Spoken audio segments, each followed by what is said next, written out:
Hello दोस्तों, यह कहानी बेहद रोचक होने वाली है। शीला एक कंपनी में काम करती थी, साथ ही साथ बहुत खूबसूरत ब्रांड थी। शीला की उम्र लगभग 25 वर्ष की होगी।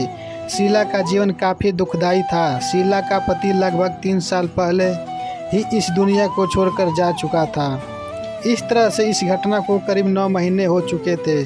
शीला उस कंपनी से दूसरे कंपनी में काम करने लगी, कहीं दूर जाकर। वहाँ पर उसने एक किराए का रूम लिया था। उसके रूम के बगल में एक रवि नाम का लड़का रहता था। वह भी किसी कंपनी में काम ही करता था। रवि अपने रूम में अकेला ही रहता था। रवि काफ़ी सीधा साधा लड़का था। वह अपने ही काम से काम रखता था। बस सीधा कंपनी जाता और सीधा ही अपने रूम पर ही आता था। एक दिन जब शीला अपने कंपनी में काम करने के लिए जा रही थी, रास्ते में दोनों में टक्कर हो गई। फिर दोनों ने सॉरी बोलकर अपने रूम में चले गए। थोड़े दिनों के बाद दोनों में दोस्ती सा हो गया। एक दिन रवि अपनी कंपनी में काम करने जा रहा था। वहीं बगल में शीला भी खड़ी थी।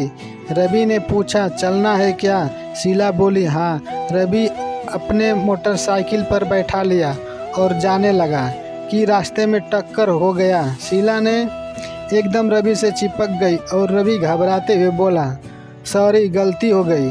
शीला ने कहा, सॉरी बोलने से नहीं होगा। रवि समझ गया कि शीला क्या चाहती है। अब दोनों में प्यार हो गया। अब वो हमेशा अक्सर बातें किया करते हैं। एक दिन शीला ने रवि के रूम पर जाकर बोली, रात को मेरे घर आना है।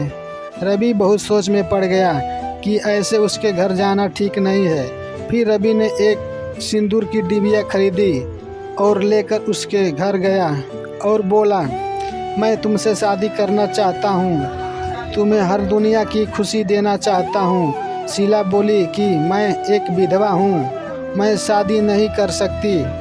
रवि बोला, तो क्या हुआ, मैं तुमसे प्यार करता हूँ। अगले दिन दोनों सुबह जाकर मंदिर में शादी कर लिया। अपनी ज़िंदगी अब हंसी खुशी बिता रहे हैं। दोस्तों, कहानी कैसी लगी कृपया कमेंट करके बताएं।